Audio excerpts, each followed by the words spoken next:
張文就是中國第5縱隊，他們現在就是竭盡想辦法要幻想，想辦法把張文跟中共掛上鈎，他們就贏啦。賴清德帶頭刷查金流的是你，制造恐慌是你。第5縱隊的說法現在消失了嗎？每次都玩這招，常常一個領導人就愛玩這種造謠的方式。Ladies and gentlemen, welcome the host. 现在調查呢，他整個身上的所有的裝備，除了呢長刀之外呢，還有2把短刀，還有2支噴槍打火機，都用麻繩的方式固定在戰術背心上。另外呢，到他的房間裡面，他沒有扔出來的汽油彈，這個刀，這是他當時就是砍人的那一支包含那個剛才給大家看的自制的汽油彈，他的一個居住的一個現況，看得出來他就是在這邊。這裡有一個最主要的事情，大家還記得昨天賴清德說金流要查明，還記得嗎？昨天晚上發生在北基以及北捷中正站周邊這一起駭人的有計劃的暴力攻擊事件，已經造成3位民眾加上歹徒共4人死，也造成11名民众輕重傷。今天早上，我跟卓榮泰院長分別前往醫院探視仍然住院中的6位病人。我們除了感謝各大醫院第一時間竭盡所能提供民眾最好的醫療之外，我們也特別向在這次事件中不幸身亡的民眾表達哀悼，慰問家屬，同時也在過程中奮勇阻止兇手傷害民眾或是現場救助受傷民眾的朋友。因為這個事件震驚台灣社會，也造成相當嚴重的傷亡，所以今天早上我特別來到警政署，聽取整個事件的調查結果跟應有的處置作為。謝謝剛剛鍾榮興署長的簡報，可以清楚看得出來，警政署的警力跟台北市政府警察局的警力在第一時間都做出應有的作為。那我也感謝卓榮泰院長在昨天晚上第一時間就前往北車，然後去了解整個情況，也指揮相關部會成立專案小組。我也肯定蔣萬安市長籌組了緊急安全小組。在這一個重大時刻，我非常希望中央跟地方攜手合作，不分黨派，共同應對這個重大事件。不僅僅要把這個重大事件的衝擊降到最低，也希望能夠檢討改進，建立一套制度，不管是避免，或者是當事件發生時，我們可以快速因應，保護民眾的安全。因此，我有以下幾點指示，希望大家共同朝此方向一起來精進。第一個就是在醫療照顧方面，各大醫院除了及時提供醫療服務以外後續的長時間的健康照顧跟心理輔導，應該要有計劃性的來推動。中央政府跟地方政府應該共同合作，讓這個事情能夠妥善的推動。第二個，要強化成立專案小組的功能。剛剛法務部長部長已經提到，台高檢已經指揮相關單位成立專案小組。我希望這個專案小組應該要全面、深入、擴大對這個案件的調查，對兇手的背景、犯案的動機，有沒有幫兇，有沒有受人指使，他的金錢來源到底來自何處？不因為我們第一時間沒有查到線索，就輕易放過，一定要持續追討，務必把真相公布給台灣社會，讓民眾能夠清楚了解一切的情況。第三個面向是，我們應該以這個案件為戒。剛剛卓榮泰院長跟台北市蔣萬安市長都已經分別提到，還有交通部陳世凱部長也有提醒，包括機場、車站、捷運人流多的地方，或者是重要的活動，都會加強布置警力。這個很好，我們仍然要持續檢討、精進、擴大，而且建立制度。我們一定要讓快速部隊發揮功能，同時要考量制度化來建立。不管這個案件最後調查的結果如何，但這種有計劃性的，先從網絡購買煙霧彈，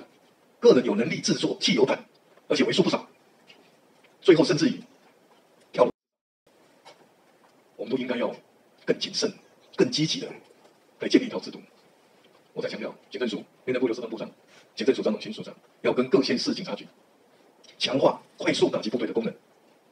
一旦接獲電話，一旦接獲訊息，快速部隊一定要迅速趕到，而且要有能力制止這種攻擊行為。而且我們要提升到不單純是治安的快速打擊部隊，要把它往反恐的警力的布置、訓練這個制度上方面來建設，才有辦法保護台灣社會安定跟民眾的安全。最後一點，剛剛卓院長跟蔣市長都已經分別提到，就是對於不幸在這次事件中失去寶貴生命的民眾，應有抵抗歹徒、避免傷害進一步擴大的民眾，或者是受傷的民眾的撫恤、補償、獎勵，甚至於後事的料理的協助，政府都應該要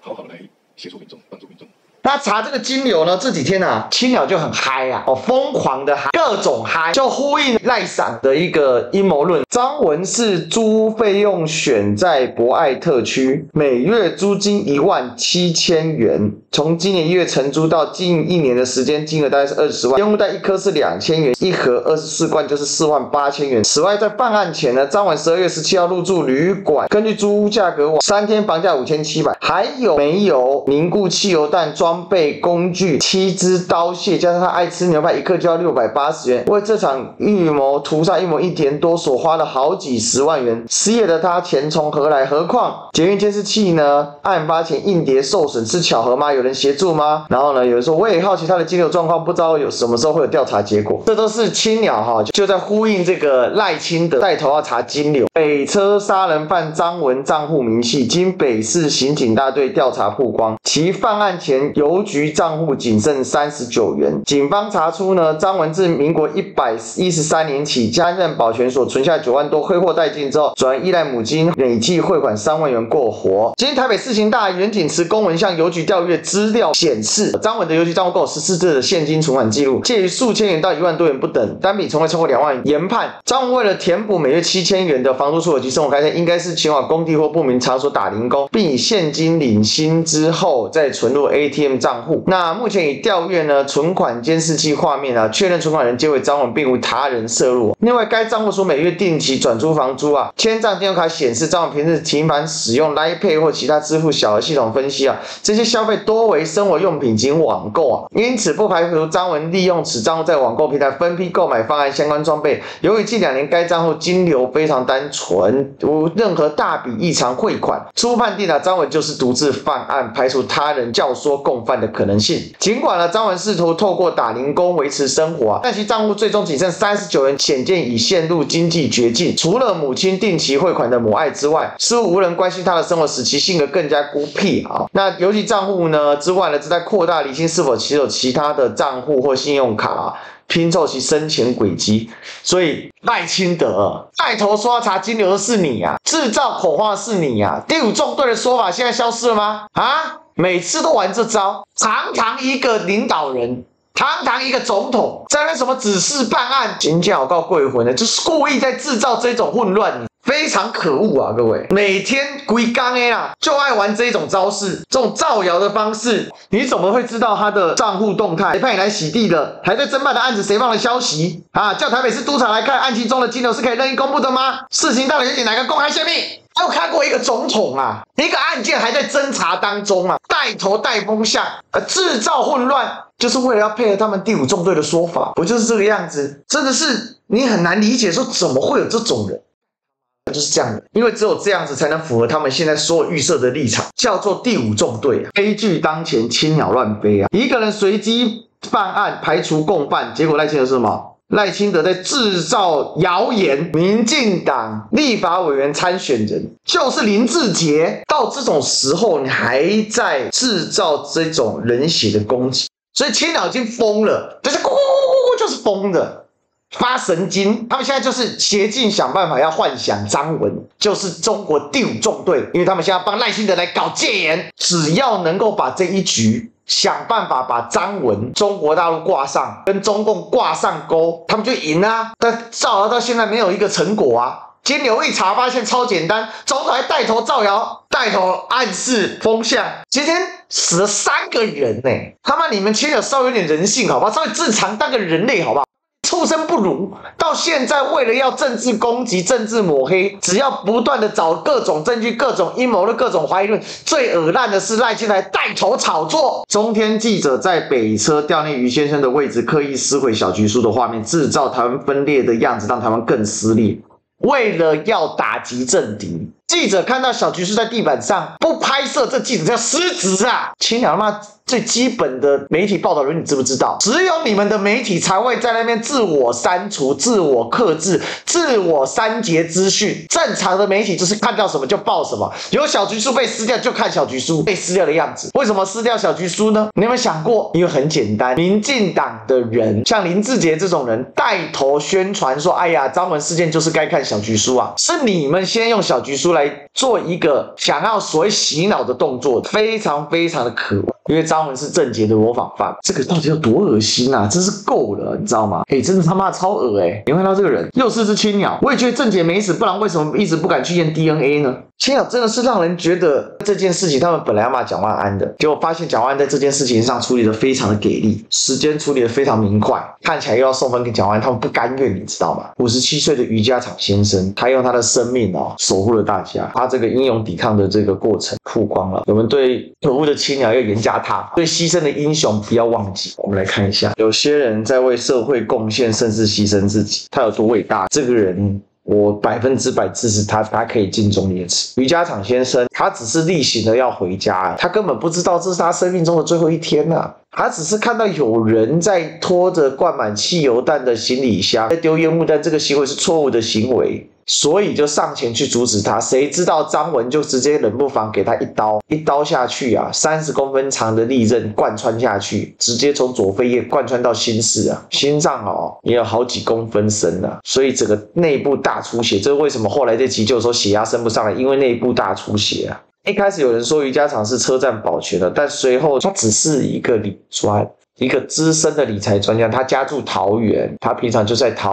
北跟桃園之間通勤，主要的工作的內容就是股票跟財經的部分。另外他自己對命理也有深入的研究，他的喜好是研究命理，在同事跟客戶眼中呢是很專業又无私的正義的好人。他的好朋友說这個善舉一定要被宣揚，因為以前在鄭捷案的時候，他跟他好朋友講，他說如果遇到鄭捷的時候，我一定會挺身而出啊。在鄭捷案10年後的今天呢，他真的做到了，他用肉身去擋了這個嫌犯。所以他朋友在接受記者採訪的時候就說你的勇敢都記在心裡面了。那余家場的太太也跟台北市長蔣萬安說先生一直以來都是一個仗義直言、有正義感的人，願意挺身而出的人。你看在那個當下有多少人，大家是驚慌失措，或者是完全傻住。你看在那個誠品南西，多少人是這樣傻住的。所以一個願意挺身而出的人是很了不起的。如果他今天沒有他在北車這麼勇敢的站出來的話，如果讓張文真的在北車縱火成功的話，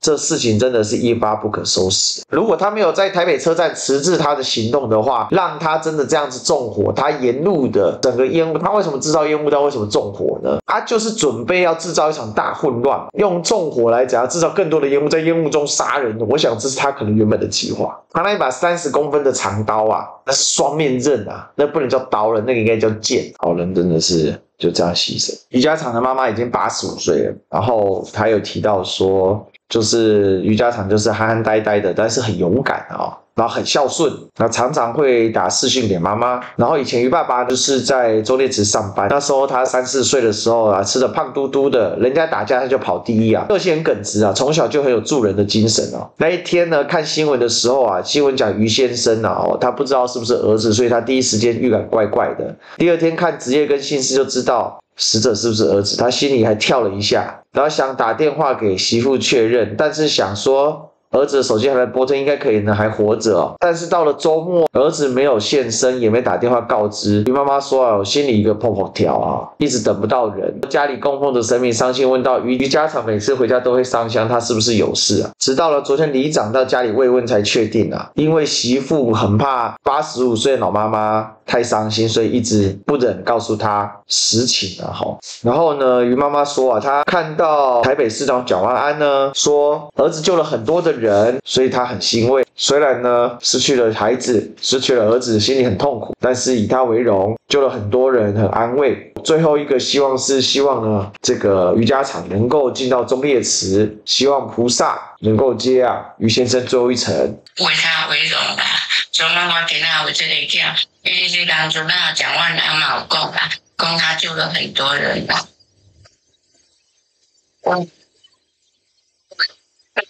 我做人的老母，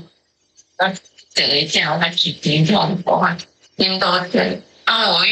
一些時間我是沒有想到說是我兒子。第二天他又說余先生他也沒有報名字。後來他又在講說是在正中公司的那個員工。後來我心裡就跳一下，真的是個好人因為我祝願余家場先生的家屬可以得到告慰。那看起來蔣萬安市長也是積極在推動忠烈祠這件事情。看到民進黨政府也稍微展現人性的一面雖然也知道這些他們怎麼想的，我心裡很清楚。可是在這個時刻呢，我們就放下政治吧，希望余先生能夠安息，祝願他能夠順利的進到忠烈祠，他值得被大家記得。這就回到安檢的必要性。長年以來，台灣對於安檢是一種錯誤的理解。不管在美國、大陸、歐洲或者世界上很多的國家，安檢都是比較嚴格。台灣的安檢真的是等於沒有。台灣的捷運站幾乎是不設防的。即便我們有鐵路警察，我們有捷運警察，但是你基本上很難看到一個高度執法的環境。在大陸重要的一個路口，美國也是啊，都會設卡，都會安檢，都會臨檢你有沒有攜帶致命攻擊武器。可是我們呢，這種事情，我們的總統第一時間想到的是什麼？想到的是政治操作。青鳥第一時間想到的是趕快把它嫁禍出去，看能不能夠借這一批再攻擊一下政敵。後來是在那邊大講第5縱隊的沈伯洋啊，面對這個案件啊，第5縱隊的謠言他不敢面對，他不好好處理。面對這個案件，我告訴大家，那一天啊，吳宗憲在嗆民進黨啊，為什麼呢？因為民進党啊，趁這個時候還在攻擊，就是國民黨立委到大陸去拜訪的事情。人家為了兩岸和平啊，是竭盡所能。你沈伯洋啊，每次在那邊搞這個第5縱隊陰謀論，現在明明證實就不是第5縱隊陰謀論，你不出來幫忙澄清，你不出來幫忙講，還在那邊跟人家吵架。吳宗憲氣到酸說：“沈伯洋，你爸爸的器官還健在嗎？”為什麼？因為就是酸他說，你每天都說去中國大陸就會被怎樣怎樣怎樣，說我第5縱隊怎樣怎樣怎樣，然後吳思瑤還來幫他助陣了，說吳宗憲泯滅人性，沈伯洋父親是清清白白的跨國台商啊，從19年起他就不再前往中國經商，那所以19年之前去了幾天？19年之後就沒有再跨國經商嗎？都沒有在大陸有買任何東西嗎？每天制造這種仇恨，現在仇恨來了。陰謀論來了，操俗啦，我們給他出來！我跟你講，他還在吹上面講一個我戲塞啊，到現在沈伯洋還在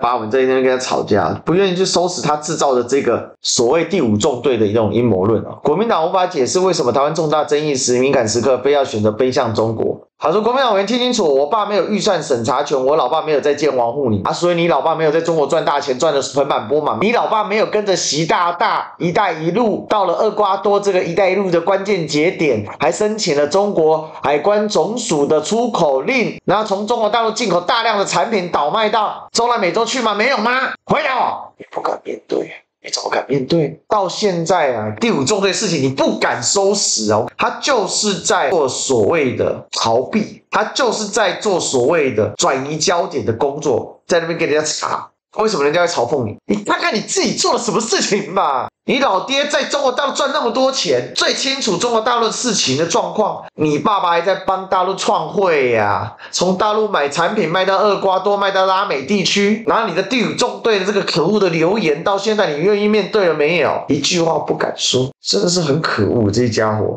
所以我跟大家講這件事情呢。第一個，今天我們徹底的打臉賴清德，造謠失敗，在暗示陰謀論失敗，想暗示金流有問題，結果反而呢，金流人家反而沒問題。到現在為止，青鳥依然瘋狂的在各種造謠留言，金流都查清楚了，還要繼續亂，甚至呢，因為這件事情蔣萬安處理得宜，他們不爽，把鄭捷跟蔣萬安的畫面擺在一起，暗示鄭捷是蔣萬安故意的。毫無人性，到現在不是陰謀論就是惡性攻擊、連結抹黑，然後最俗辣的就是沈伯洋，沈伯洋就是第5縱隊陰謀論的大源頭。這件事情到現在根本沒有第5縱隊的謠言全部被破解，賴清德的帶頭的一個暗示失敗，結果到現在沈伯洋不願出來面對，還在那邊揪着跟藍白在那邊吵架，一點格局都沒有，被人家酸也是剛好而已啊！你對大陸這麼的了解啊？第5縱隊其實也跟你在整天抹紅人不是有關係嗎？人家反手諷刺你一下，你大家講別人會使，別人講你敢袂使？我跟你講啦，你袂想看袂起這種人，這種人是真正俗啦。你看看於先生他媽的才是真正的英雄，才是真正保護台灣的英雄。民進黨到現在青鳥到現在，你幫台灣做了什麼事情？小菊叔撕碎在地上，記者也不能報道。為什麼小菊叔撕在地上，大家要報道？因為你們民進黨的林志傑公然的造謠第5縱隊，把小菊叔跟第5縱隊連在一起，說我要多看小菊叔壓驚啊！當然有人不爽啊。